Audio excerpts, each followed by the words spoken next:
Pull the lever, Kronk. Wrong lever! One of the many questions that has always fascinated me is the difference between a good man and a great man. It's always stuck with me that a good man makes all of his sacrifices in silence and are often forgotten within a generation. You won't find his name in history books, nor will their name be uttered in reverence after they're gone. But the thing is, good people leave a legacy often far stronger than that of any great leader or scholar. Long after they're forgotten, their influence stretches deep into the lives of everyone they touched for generations. And occasionally, ever so often, a good person is put into a place where they can change the world forever. Somehow, one of the best stories to show that is, of all things, The Emperor's New Groove. Okay, so what on earth am I talking about? First thing I want to make clear is I don't claim to be a high-minded person or particularly good at philosophy. I'm an idiot most of the time. But the thing I want to show with this video, that small things often gone unnoticed can make a big difference. I actually didn't watch a lot of Disney growing up, but The Emperor's New Groove was a movie that my family just happened to have around. It is a movie that to this day is etched into my mind. Even as a little kid, I looked up to Pacha. I had a few core heroes growing up, but he was the one I most wanted to be. And as an adult, that's more true now than ever. And if that seems like a strange idea to you, well, let me take you on a journey of why this movie means so much to me. The movie starts with a classic meme. And not just any human being. That guy was an emperor. This is his story. Well, actually my story. And while it's a bit silly, this sets up a pivotal moment in the film, and we'll talk about that when we get to it. We are introduced to Emperor Kuzco, an entitled brat who gets whatever he wants. He rules over his subjects with no other thought than for himself, to the point when an old man accidentally gets in his way, he's thrown out of a window. Sorry. He's not a very nice guy, as it turns out. He's a complete tyrant, sacrificing his own people's lives for his own happiness. We're also introduced to Yzma, and what's interesting about Yzma is at the beginning of the film, she might be actually a superior choice as empress than Kuzco. Yeah, she's not going to be a great ruler, as she dismisses a subject just asking for food, but Kuzco will casually kill a man just for getting in his way, driven entirely by self-satisfaction. And as we learn later, he will destroy an entire village just to entertain himself. Yzma is motivated more by power and desire for legacy. The inattentive leader seems preferable to the vindictive one. At least, that's how I read it. By the way, you're fired. Fired? How else can I say it? You're being let go, your department is being downsized, you're part of an outplacement. We're going in a different direction, we're not picking up your option, take your pick. And then there's Kronk. Kronk is actually an absolutely fascinating character to me. And when I watched the movie again recently, I was surprised at how much was going on with him. I remember him just being a silly character, but he goes on a surprisingly poignant character arc. The thing is, I'm not going to analyze him, at least not until the end. I'm going to point out some things, but that's all. And I want you to ask yourself the question, is Kronk a good person throughout this movie? And if you're confused as to why I'm asking this, I think you'll see why as we discuss some of the scenes. But first, I need to introduce you to Pacha, the kind, gentle, heavy-set peasant. Within the first moments of us seeing him, we see exactly the kind of man he is. A man's shoe falls on him, and while confused for a moment, he very politely hands it back with a smile and a nod, walking on even as the man is hanging from a banner above him.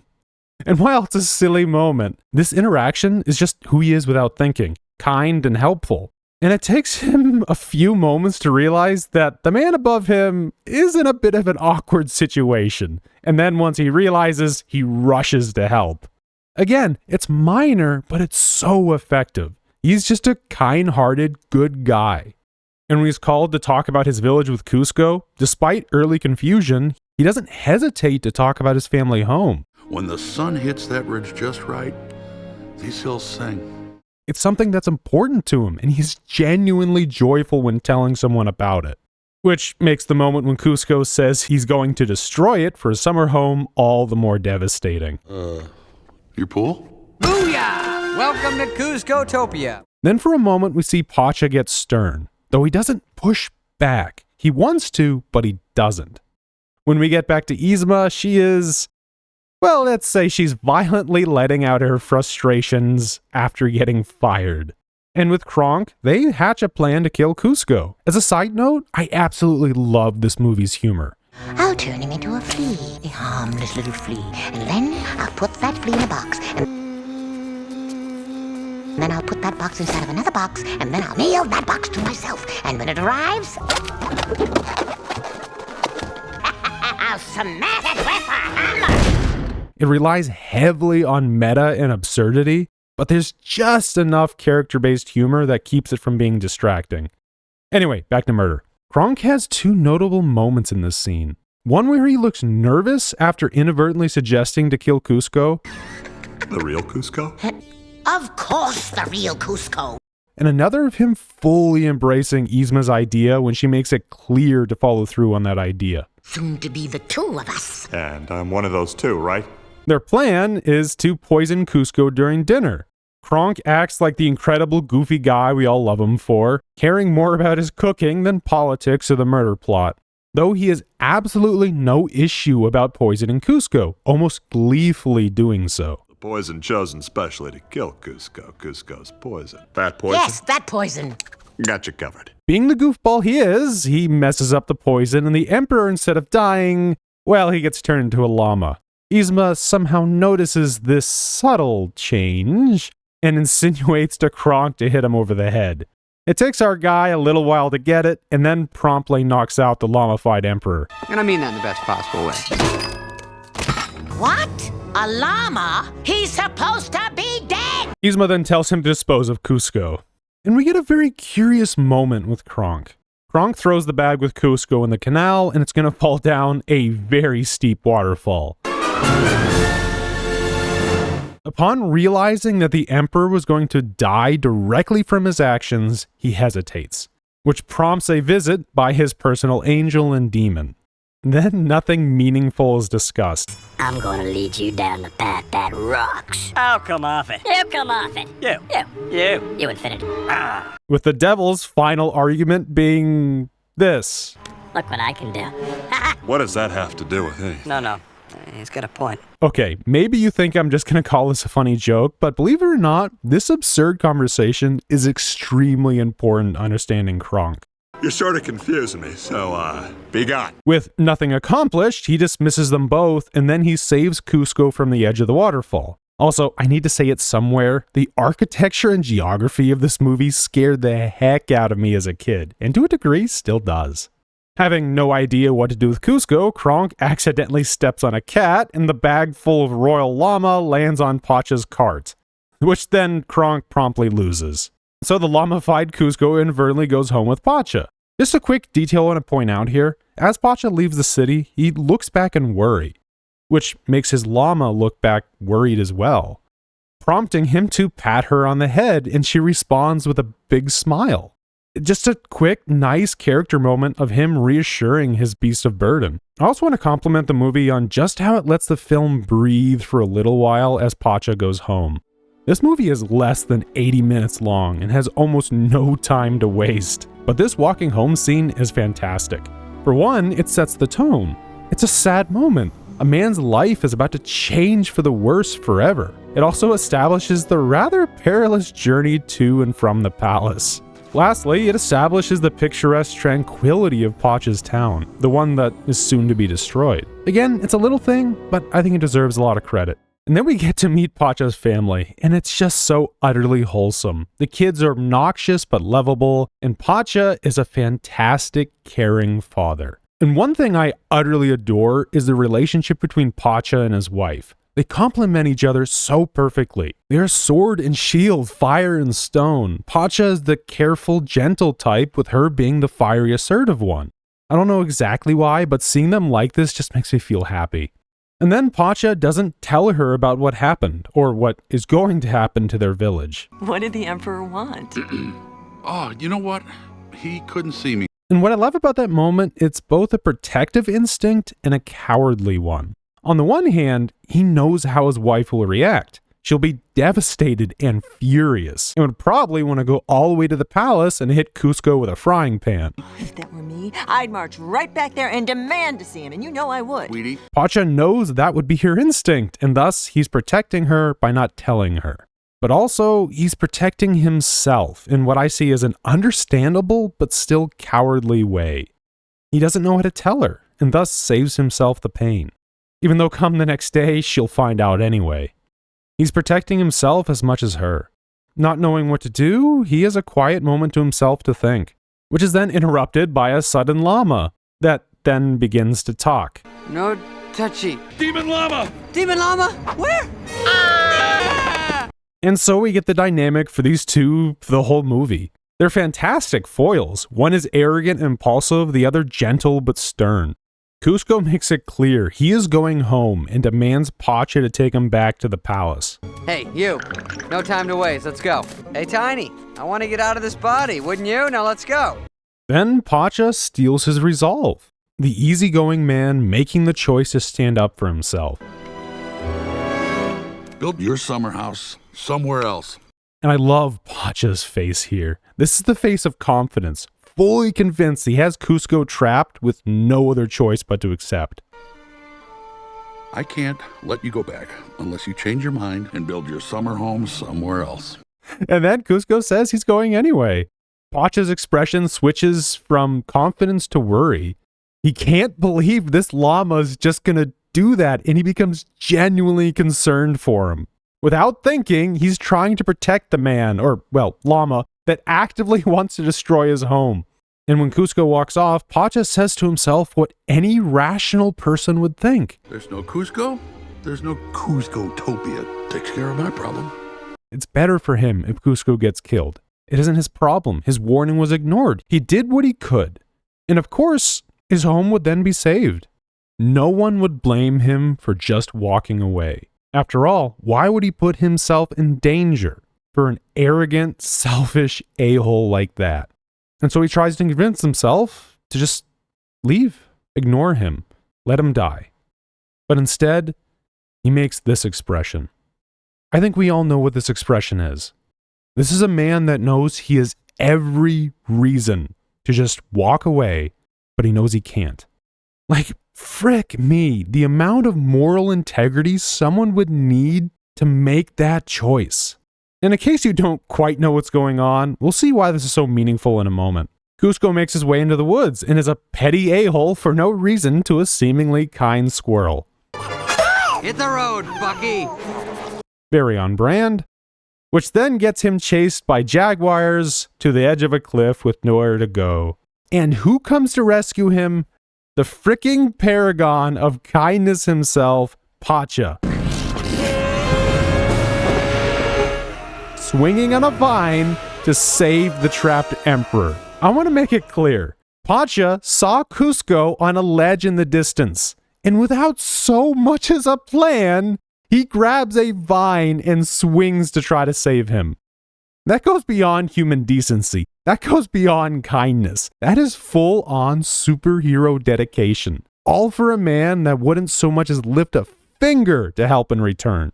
Then Cusco has the gall to criticize Pacha's heroic rescue. Maybe I'm just new to this whole rescuing thing, but might be considered kind of a step backwards, wouldn't you say? Which, honestly, it could have gone better, but hey, they're alive. Then they fall into a ravine and hit so many cliffs that probably should have killed them. They end up about to go off a giant waterfall with sharp rocks likely on the bottom. Bring it on. Pacha, again, works very hard to save the life of this selfish a-hole. And even after all that, the guy still insists on destroying Pacha's village. Pacha, of course, tries to convince him not to. And this whole conversation has so many fantastic character beats. Pacha first being optimistic, then disbelieving, then to openly judging Cusco. Someday you're going to wind up all alone, and you'll have no one to blame but yourself.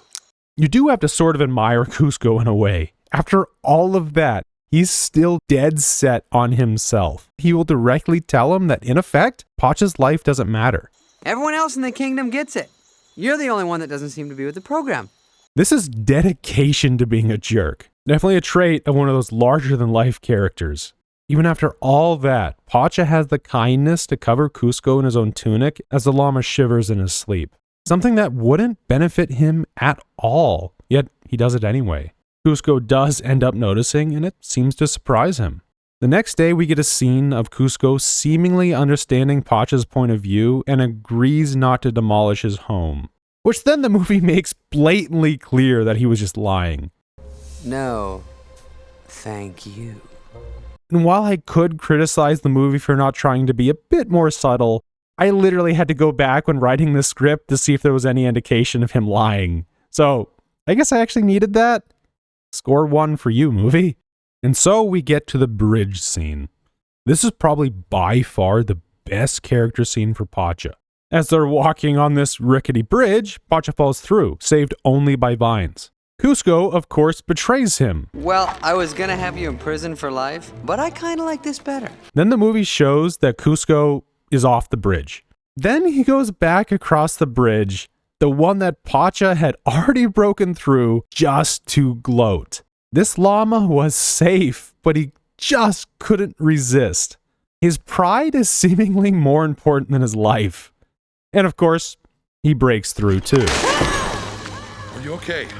And Pacha's first response, his first thought and instinct is to ask if Kuzco was okay. The man that literally just betrayed him and left him to die. Then once Kuzco says he is, Pacha smacks him right across the mouth. Yeah, I think I'm alright. Good! Under the good man, there's still a human that is flawed, that gets angry, that gets petty. And true, this is understandable, even justified anger. But they're hanging above a ravine by mere vines. And yet Pacha has no other desire than to hurt Kuzco. And seemingly, he is willing to kill. Let's end this. Ladies first. This is petty revenge, petty anger. His wife and kids aren't even on his mind as he makes sure Kuzco will pay for his betrayal. I absolutely love this scene. It shows that even the most kind and caring person in the world has their limits. Even being a fundamentally good person, he still has his flaws. And if you've noticed, every time we see Pacha struggle with something, he has to fight this initial urge of anger. We saw it at the beginning in the throne room, and we saw it when he thought of letting Kuzco die on his own in the jungle. We also saw it when Kuzco flat out refused to change his mind. That anger had always been there, but he always kept it under control, because it was the right thing to do. But he couldn't do it forever. He finally snapped. Again, understandably so, but every other time it would have been understandable too. It shows that being good isn't necessarily natural, but rather it is something taught, learned, and practiced. I was always taught that there was some good in everyone, but you proved me wrong. It means that sometimes even the best of people slip. And for me, that's always meant so much. And so the two fight, which then predictably makes them fall deeper into the ravine. And I love how the movie pretty much acknowledges that gravity is no threat to them and has to add alligators to make sure the audience knows that falling means death. And thus, they have to work together to escape. And what I want to point out here is this is more than just Kuzco needing to work with Pacha. Pacha basically wants to kill Kuzco right now after being betrayed. Neither man nor llama has any reason to trust the other. And even though this is such a classic, almost cliche movie setup, it's done perfectly. They have to put trust in one another, literally blindly. And there's this great little moment here. Even though it does not matter one bit, the count must be done specifically on Kuzco's right foot. Who's right? Your right or mine? I don't care. Mine. Well, why yours? Okay, you're right. Ready? Okay, got it. It shows that even in a moment of peril, he has to be the main focus. And so together they climb. It's harrowing, brutal, and difficult. Throughout the entire thing, it's clear they are uneasy allies at best.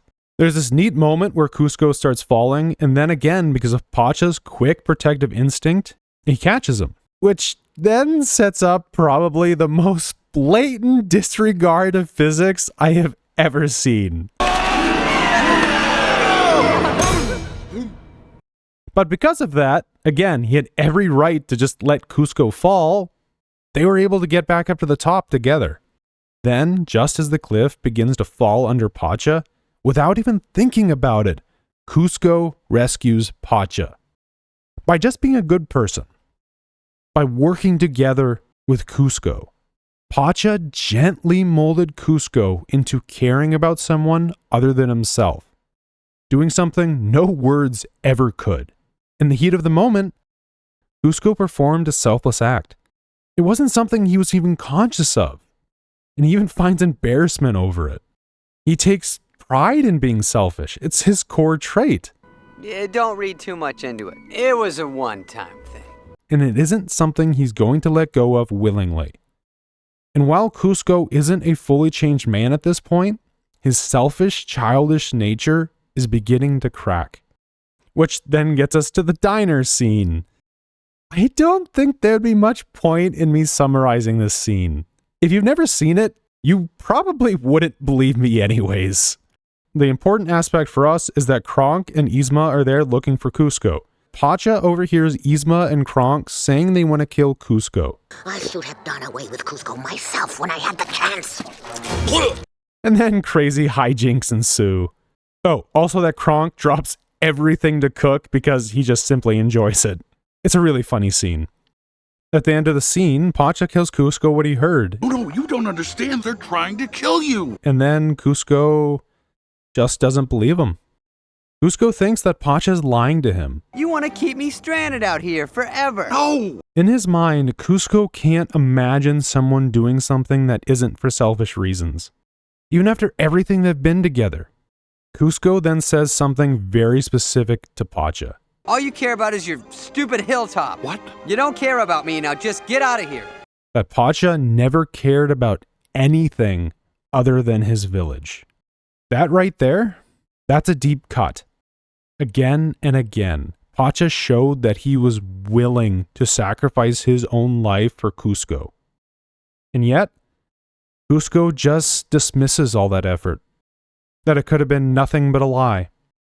And so, Pacha's anger returns, snapping at Kuzco. Fine! I wish I could show that scene in full, particularly the emotions that Pacha goes through. From concern, to confusion, to shock, to frustration, and then finally to anger. All in a handful of seconds. The animation in this movie is impeccable, especially when it comes to facial expressions. It's not unique for a Disney movie, but it comes across as far more fluid and, from my estimation, much more, well, human. Though I'm not sure if that's my bias coming through. When Kuzco tries to connect with Yzma and Kronk, believing he's about to be saved, he overhears the truth.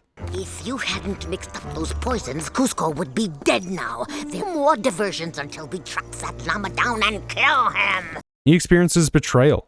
Real betrayal. People he trusted, relied upon. People that, quite frankly, he used as objects were out to kill him. And while this movie is thematically quite simple, I think this moment is quite layered. The first most obvious point is that he finally understands what true betrayal looks like. What it feels like when you are relying on someone only for them to turn their back on you.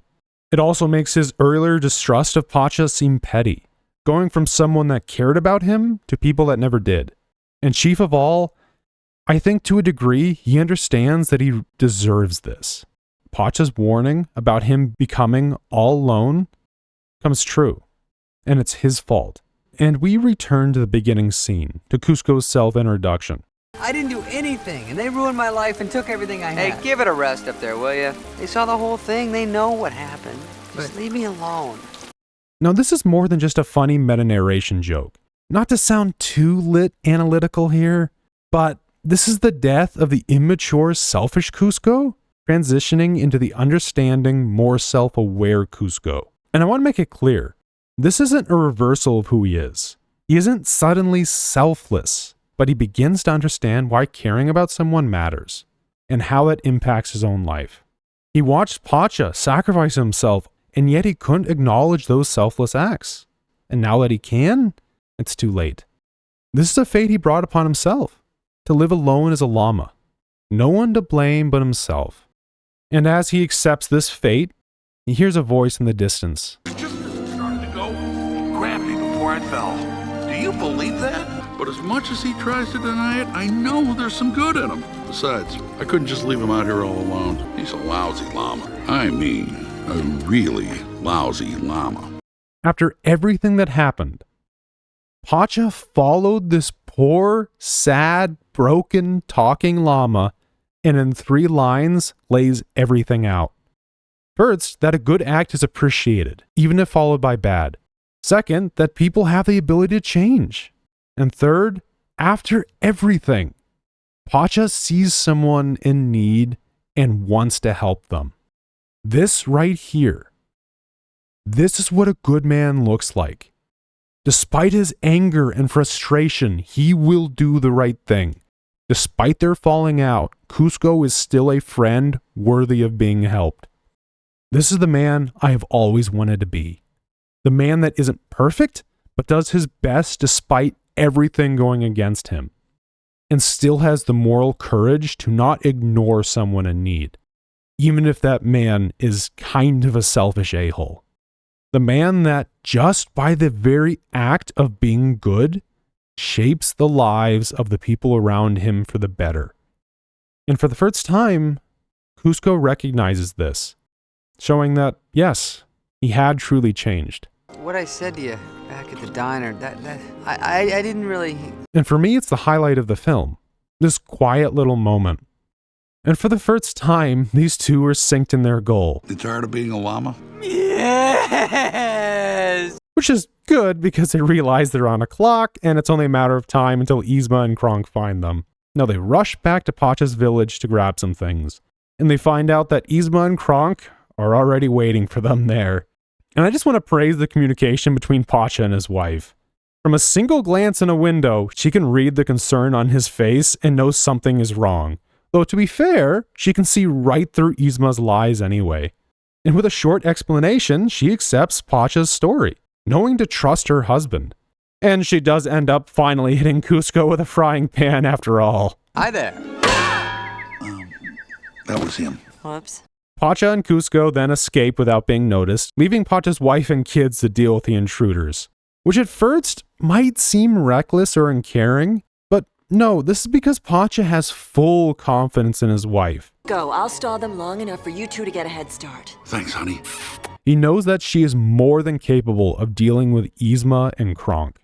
There's no argument or doubt from either of them, both of them just trusting the other.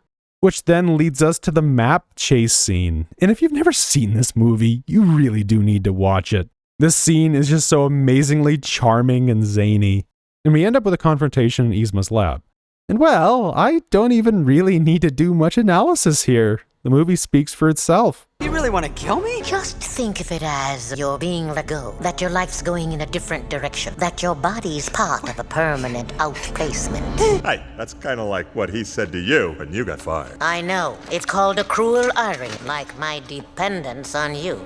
Kuzco realizes what a selfish person he's been, and how he ruined lives without so much as a consideration of how it might affect them. And then we get to Kronk. Yzma tells him to kill Kuzco and Pacha, but he hesitates. His devil eggs him on, telling him not to coward out. Hey, you're not backing down now, are you, big guy? When the angel is then late, he begins explaining the conundrum to him, in full view of the others. Knife and asked me to, take them out. And then this Yzma gets frustrated and insults him, with the crux of the insult being she never liked his spinach puffs. Never!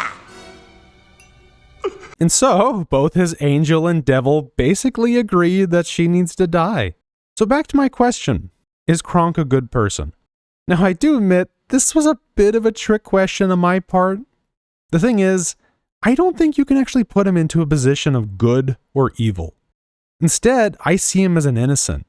Someone that hadn't had the chance to fully develop his moral code. His innocence was then twisted and then pushed into the service of an evil person. That while he himself might not be evil, he effectively acted as someone who was.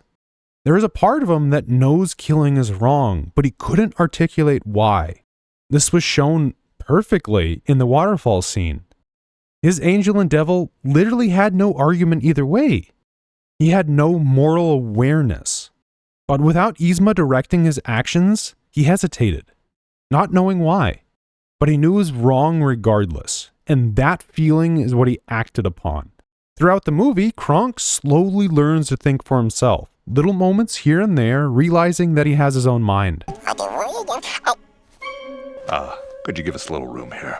Oh, sorry. That's it. Break the door down. Break it down. What, are you kidding me? This is hand-carved mahogany. He doesn't care about power or control. He's simple in the best way possible, taking enjoyment out of small things. He brightens the lives of those around him in small ways without even thinking, because he is such a gentle, innocent soul. And it isn't until the final insult that he understands he is his own person. Now, remember, guys. From above, the wicked shall receive their just reward. That'll work.